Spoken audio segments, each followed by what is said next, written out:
Šīs epizodes nosaukums potīšu traumas, riski un atvesaļošanās. Esmu Agnese, un šoreiz uz sarunu esmu aicinājusi ortoklīnikas traumatologu, ortopēdu un Latvijas Olimpiskās vienības ārstu konsultantu doktoru Jāni Viļumu. Sarunā pievērsīsimies vienai no ziemā visbiežākajām traumētajām locītavām – potītei. Apspriedīsim visu, sākot ar tās anatomiju un biežākajiem traumu iemesliem līdz efektīvākajai ārstēšanas un rehabilitācijas metodēm. Īsāk sakot, šoreiz viss par un ap mūsu kāju potītēm. Sveiki, doktor! Sveicināti! Doktor, no kā sastāv cilvēku potīte un kāds ir tās galvenais uzdevums? Patiesībā tas, ko tautā sauc par potītēm, mēs mediķi saucam par pēdas locītavu. Potītes tas tāds ļoti, pārāk tāds aptuvens jēdziens ir. Jo pēdas locītavas traumas, mēs jau uzreiz konkrēti zinām, kad tas ir viena no biežākām traumām, kas gadās īpaši jau tādā slidenā laikā. Un, ja runā tīri par anatomiju, tad pēdas locītavu veido 3 kauli, kas ir lielais lielkauls, mazais lielkauls un tad veltņa kauls pa vidu. Un šos kaulus saista saites. Ir ārējās sānu saites, kas ir 3, ko arī visbiežāk cilvēki traumē. Tad ir iekšējā pusē ir deltoida saite, kas salīdzinoši reti, viņa ļoti tāda liela bieza saite, kas salīdzinoši reti tiek traumēta, un tad vēl var pieminēt tāda saite starp mazo lielo kaulu, saucamā distālā sindesmoze, kas ļauj saglabāt tos kaulu attiecības pēdas locītavā. Tas ir viens, respektīvi tas saites un kauli, tie statiskie stabilizatori. Un tad vēl ir dinamiskie stabilizatori, kas ir muskuļi un cīpslas. Arī viņi ir daudz vairāk nekā kauli, varbūt niansēs tas nav tik arī būtiski, bet kad jāsaprot tās divas dažādās lietas, kad ir tie statiskie stabilizatori, kas ir kaula forma un saites un dinamiskie. Vai šo pēdas locītavas stingrību, lokanību arī nosaka mūsu iedzimtība un ģenētika? Jā, neapšaubām, ka kaut kāda daļa cilvēki ir daudz lokanāki un elastīgāki un kustīgāki nekā citi. Cik tā kā jau pēc dabas ir tādi stīvāki, tas tā pilnīgi normāli ir. Lai pēdas locītava varētu pilnvērtīgi pildīt savas funkcijas, tai noteikti jābūt pasargātai no traumām, un par to pēc mirklīša. Vispirms, lai radītu klausītājiem tādu stabilu izpratni par šo tēmu, vai jūs esat saskāries ar kādiem izplatītiem mītiem vai maldīgiem priekšstatiem, kas jūsuprāt būtu jāizslēdz no ierastajiem uzskatiem un rīcības? Man šķiet, ka viens no tādiem galvenajiem mītiem ir, kad pēdas locītavu tas saišu sastiepums vai pamežījums ir salīdzinoši. Protams, ka tas ir ļoti biežs notikums, un daudz cilvēki cieš no tā, un ka tas ir tāds sīkums. Kad pamežīja pēdi, tad paiet tur, kaut kāds laiks, un viss jau aizmirsies ir, un cilvēks skrien tālāk, un kā nekas nebūtu bijis. Bet patiesībā jau tās pamežījums bieži vien nepaliek bez sekām. Un tās sekas var vilkties cilvēkam mūža garumā līdzi. Ir gan pēc tam izveidojas tāda nestabilitāte, kad salīdzinoši pavisam nedaudz vajag to pēdu pamežīt, kad jau veidojas daudz nopietnāka trauma. Un arī tādā pašā pēdas locītavā no šādām traumām cieš skrīmslis. Jo jāsaprot to mehānismu, kad pēdas locītava pamežās, tad veltņa kauls viņš tā kā pilnīgi sašķiebjās. Un bojājās skrīms, kas ir pēdas locītavā. Tā kā tas nav sīkums. Viens no arī biežāk dzirdētajiem apgalvojumiem ir, ka pēkšņa asa sāpe vienmēr norāda uz potītes sastiepumu. Bet man ir aizdoms, ka mēs diezgan bieži jaucam un arī neatšķiram šo atšķirību starp izmežģītu un sastieptu potīti. Mežģījums tā ir ļoti nopietna diagnoze. Plecā ir mežģījums, kas ir biežākais mežģījums, kas var būt. Tas nozīmē, ka locītavā kauli un locītavas virsmas vairs nesaskarās viena ar otru. Un tā ir mūsu mediķa diagnoze mežģījums. Ja? Un tas ir tāds, ka ļoti nopietni, jo pēdas locītavā mežģījums tā ir nenormāli nopietna trauma, kas saistās ar daudziem saišu bojājumiem, ar lūzumiem tā tālāk. Ikdienā, jo, protams, tā nenotiek. Tas nav mežģījums, tas var būt tāds neliels pamežģījums. Ja? Un tas sastiepums ir, varētu teikt tā, sākotnējs pamežģījums, tā kā sākotnējs pirmās pakāpes saišu bojājums. Kādi vēl ir biežākie traumu veidi? To varētu nodalīt tā kā divas daļas. Viena daļa ir tā, kad ir cieši saites, un lielākoties tās ir ārējās sānas saites, un pat precīzi var pateikt, pa 90% cieši tā priekšējā tālofibulārā saite, kas ir saite, kas savieno viltņu kaulu ar ārējo potīti. Tas ir lielākoties. Un tad otra sadaļa ir, ka cieši kauli, kad noteikās kaulu lūzumi pēdas locītavā. Un lielākoties tā ir ārējā potīte. Jā, bet, protams, ka var būt arī iekšējā potīte un vēl lielā kaula mugurējā mala. Kas kurā gadījumā cieši, tas atkarīgs no traumas mehānisma, jā, un tās jaudas, kā tas notiekās. Kādas ir tās galvenās pazīmes un simptomi, kas liecina par nopietnu traumu?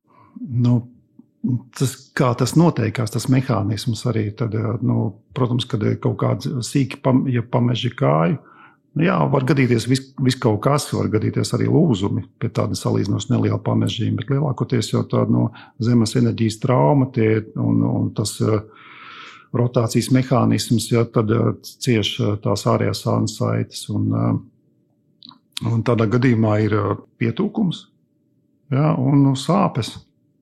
Ja tur kaut kas nopietnāks ir, tad, protams, tai kājai vairs nevar uzkāpt virsū, tad ir sāpīgi, un ja kaut kas galīgi nopietnas, tad ir tur kaut kāds saucamais patoloģiskais kustīgums, ka tu kāja tā kā ļurinās, ja, un krakšķi kaut kas iekšā, ja, tad neapšaubām, tad ir uzreiz jāmeklē mediķa palīdzība. Es domāju, ja tāds kustīgums ir un krakšķis un sāpes tūs, ka jā, tad jau, es domāju, ka jāsauc ātrā palīdzība, tur nav daudz variantu, jā. Atkal, ja tur tāds salīdzinoši neliels pamežījums un pietūkums ar sāpēm, tad, jā, ko darīt? Tad, ja tas ir pirmo reizi, es tomēr ieteiktu braukt uz traumpunktu, lai paskatās mediķis un uztaisīt arī rentgenu.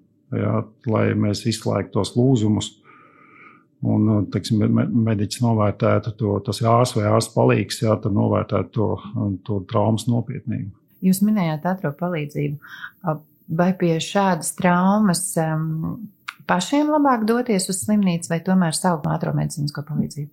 Kā jau teicu, jā, kad ja liekas, ka tā situācija ir nopietna, jā, un tiešām tā pēda ļoti uzpampusi, tur viņa ne tā kustās, kā vajadzētu, ja, un ir izteikts sāpes un krakšķi tur iekšā, tad varētu domāt, ka tas ir tomēr tās potīšu lūzums. Jā, viens variants, ka tā kā pašiem doties jau uz medicīnas iestādiem, bet man šeit, ka labāk tad mierīgi, ja ir iespēja mierīgi pagaidīt, jā, jo tur jāuzliek imobilizācija pēdas locītavai. Otrs variants, kad ir atkārtotas traumas kaut kāds, ja cilvēkam, teiksim, tās saites ir bijuši kādreiz bojātas, ir bijuši jau iepriekš atkārtot pamežģījumi, ja, un atkal kaut kas tāds notiekās, viņš jau zina, kas tur notiek. Varbūt arī nevajag braukt uz traumapunktu, ja apmēram tas viss jau iepriekš ir bijis kaut kas līdzīgs.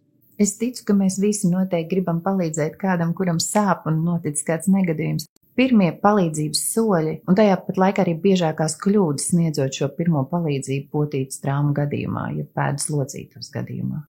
Sākumā vēsumu vajadzētu uzlikt. Vēsums mazina pietūkumu. Man šeit ir atslodze vajadzīga. Ja, tas nozīmē atslodzi ir kruķi, kad nevajag tā kā iekāt virsū. Kādas ir efektīvākās mājas metodas, šie tautas līdzekļi, un vai jūs tādus arī atbalstiet, kā ārstēt šo vieglo sastiepumu un mazināt pietūkumu? Tas nav nekāds noslēpums, ja, kā parasti cilvēki arī dara, kad uzliek vēsumu uz tās pēdas locītavas. Noteikti ir vajadzīgs neliels kustīgums. Ja, tad, teiksim, jākustina pirksti, ja, kā jānovieto pēc iespējas horizontālāk, jākustina pirksti, jākustina nedaudz arī pēdas locītavu, bet viņi nevajag arī kaut kā šķobīt. Ja, tad kustībām jābūt tikai vienā plaknē. iespēja uzlikt kādu imobilizāciju, elastīgā saite, bet arī tur nevajag pārspīlēt to, cik spēcīgi nosaitēt. Viņu samērā brīvi jānosaitē. Ir arī gatavas ortos, ko var iegādāties, uzlikt tās pēdas locītavas. Bet tas viss būtu jādara, kad jau ir skaidrība, kas tur noticies. Ja tiešām tā liekas, ka tur tā trauma ir nopietnāka, tā gadās pirmo reizi un tur ir, liekas, ka vairāk kaut kas noticis, nevis tikai nedaudz neliels pamežģījums, tad tiešām labāk aizbraukt uz medicīnas iestādi, uz traumapunktu, uztaisīt to rentgenu, un tad jau pēc tam, kad var likt to imobilizāciju un skatīties, ko tālāk darīt, un kručus un tā.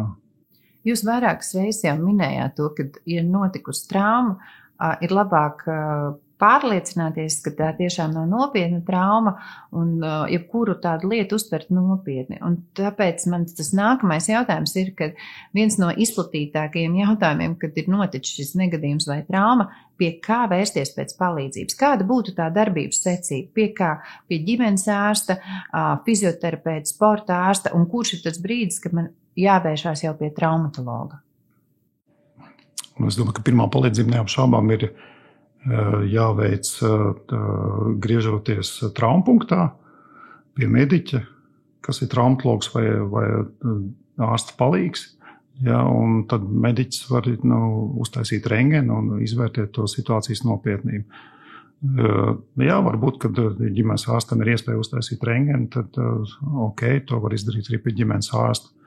Ja, bet sākumā pats svarīgākais ir uzstādīt diagnozi, kas tur īsti noticies, un pēc tam jau var domāt tos tālākos soļus. Ja tas ir atkārtot, tad cilvēkam ir zināms, kas viņam noteikās, tad tas ir savādāk. Tad varbūt tiešām var domāt, kad vizīti pie traumatologa ortopēdi, kas izvērtē varbūt, kur nepieciešama operācija, lai stabilizētu to pēdas locītavu. Tas jau ir tā kā pakārtot. Ja, bet primāri noteikti jātiek skaidrībā. Protams, kad ja uztaisa rentgenu, tad mums ir skaidrība daudz maz pa kauliem. Ja, bet nav skaidrības, kas noticies ar mīkstiem audiem. Un tad primāri visvienkāršākais veikt ir ultrasonogrāfijas izmeklējumi tā pēdas locītavai, kā mēs varam paskatīties, kas notiekās ar saitēm. Tas ir salīdzinoši viegli pieejams un salīdzinoši lēts izmeklējums. To es domāju, ka to vajadzētu izdarīt. Un ir arī tādi padziļinātāki izmeklējumi, kā magnētiskā rezonance. Ja mums ir aizdomas, kad kaut kas noticis slikts ir pašā pēdas locītavā. Un tad ir vēl arī datortomogrāfijas izmeklējums, kad ja mums ir aizdomas, kad tur tomēr kaulu lūzums, bet mēs īsti nevaram to pierādīt, vai sarežģīts kaulu lūzums, tad tā ir arī datortomogrāfijas izmeklējumi, lai lemtu par iespējamu ķirurģiju. Balstoties dažos pētījumos, kas mums Latvijā ir veikti, mūsu iedzīvotājiem nevisai patīk apmeklēt ārstus uzreiz. Viņi diezgan nogaida. Kādi ir tie simptomi, kad noteikti dodieties, lūdzu, pie speciālista? Nevajag palikt mājās ar kāpostu lapu uz kājas, tas nepāries. Noteikti jādodās, ka pēdas locītava nešķiet stabila, tāds patoloģisks kustīgums, kaut kas krakšķi iekšā. Noteikti jādodās, kad ir liels pampums un tie pēdas pirksti vairs īsti labi nekustās un jušana nav vairs normāla. Ja, tā, ka sāpes nemazinās, nevar uzkāpt uz tās kājas. Kādos gadījumos jau ir nepieciešama ķirurģiska iejaukšanās? Te vajag nošķirt divas lietas. Viens ir tas, kad ir potīšu lūzums. Un tad ķirurģiski iejaukšanās ir nepieciešama tuvākā laikā pēc tās traumas. Un to var tad noskaidrot, uztaisot rentgenu akūti, ja, un arī ir nepieciešams datortomogrāfija. Un tad otra sadaļa ir tāda, kad ir tiešām ar kauliem tur viss kārtībā, uztaisīts rentgens. Un tomēr cilvēkam ir sūdzības par to pēdas locītavu, kas pamps un turpina sāpēt. Ja, un tad arī atsevišķos gadījumos uztaisa magnētisko rezonanci. Ja, un konstatēja, ka tur ir izmaiņas pašā pēdas locītavā, kad ir bojāts pēdas locītavas skrimslis. No tā pamežģījuma skrimslī var izveidoties dažādi defekti. Caurumi, kas ir ķirurģiskā veidā jāslēdz. Tas ir viens jautājums. Ja, tad otrs jautājums ir, kad atkārtoti cilvēkam mežģās tā pēdas locītava. vienu, otrais, trešo reizi, un viņš vairs īsti normāli nejūtās. Viņš nevar arī ne tikai sportot, bet arī normāli staigāt vairs nevar. Ja, kad pie kaut kādām ikdienišķām situācijām atkal tā pēdas locītava pamežģās. Tas nozīmē to, ka tās ārējās sānu saites ir kaut kad saplīsušas, un tad viņas saaugušas ir tādā pagarinājumā, ka viņas vairs savu funkciju neveic. Tā saite, teiksim, ir tāda, turās uz rētām un ir krietni garāk nekā vajadzētu, un vairs neveic savu funkciju, tāpēc ir jātaisa operācija, lai atjaunotu šīs te ārējās pēdas locītavas saites. Un tā jau tāda plānveida ķirurģija, ko mēs šeit ortoklinikā arī taisām, ja tas nepieciešams. Kas var novest pie potīšu pārslodzes un atkārtotiem bojājumiem? Tad pie atkārtotiem bojājumiem var novest vairākas lietas. Viens ir tas, ka tiešām tās saites ārējās sānu saites ir plīsušas un viņas nav normāli saaugušas, un tāpēc izveidojas nestabilitāte. Un tad atkal veidojas atkārtotie pamežģījumi. Tas ir viens. Otrs ir, kad ja cilvēks pārāk ātri atgriežas sportā, viņš varbūt arī tīri funkcionāli nav gatavs tām kustībām, kas nepieciešams sportā. Varbūt ne tikai sportā, bet arī ikdienas dzīvē, kad nav iziet tā fizioterapija. Ja, viņš nav gatavs, un tāpēc var, tas atkārtot traumu risks ļoti augsts. Tāpēc arī pēc šādām potīšu traumām ir nepieciešams, sākumā, protams, ir vajadzīgs laiks, lai tā pēdas locītava nomierinās, lai tās saites saug, ja, bet pēc tam ir nepieciešama arī fizioterapija, lai veiktu tādu funkcionālu ārstēšanu, lai cilvēks būtu gatavs turpmāk normāli justies un normāli sportot. Kāda ir tā atveseļošanās gaita laiks pēc dažādu potīšu traumām? Tādas saites, ja tas ir primārs bojājums, dzīst apmēram 6 nedēļas. Kad jārēķinās, kad 6 nedēļas vajadzētu pēdu noteikti pasaudzēt. Protams, kad viss atkarīgs no tā, ko cilvēks grib darīt. Ja viņš grib braukt ar velotrenažieru vai velospēdu, tad tas ir daudz ātrāk, viņš var atgriezties ierindā. Ja, bet, ja viņš grib spēlēt futbolu, tas ir atkal daudz ilgāk, vai basketbolu. Ja, tad ir lietas, ko var daudz ātrāk darīt. Tas ir velotrenažieris vai peldēšana, noteikti fizioterapija. Ja, bet, basketbolu spēlēt varētu, es teiktu, pēc kādiem 2,5–3 mēnešiem, kad iziet ir tāda fizioterapijas ārstēšana. Un tas ir daudz drošāk, lai nebūtu tās atkārtotās traumas. Es gribētu uzsvērt to, ka tā potīšu, ja pēdas locītavas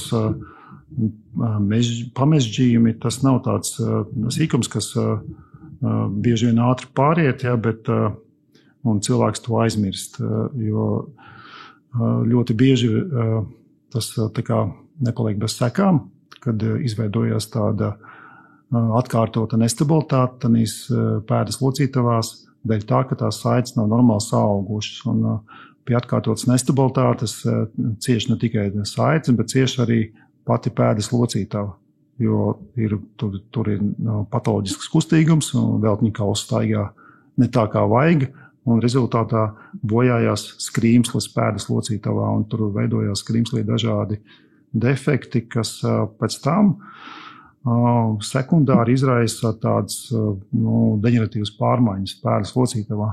Un dēļ kā cilvēkam tiešām vēlāk jau nopietni traucē tā pēdas locītava pie dažādām kustībām, pie staigāšanas. Ja, un tāpēc arī tās sekundārās izmaiņas ir pietiekoši nozīmīgas, lai kaut ko darītu jau tā kā primāri. Ja, primāri tas nozīmē to, ka vai sākumā jāuzmanās, kad ir uzstādīta diagnoze, ka tās pēdas locītavas saites ir pušas, tad ir jāļauj viņam sadzīt. Un, ja tomēr viņas nav pietiekoši pareizi saaugušas tās saites, tad vajag viņas atjaunot ķirurģiskā veidā, lai tā pēdas locītava būtu stabila.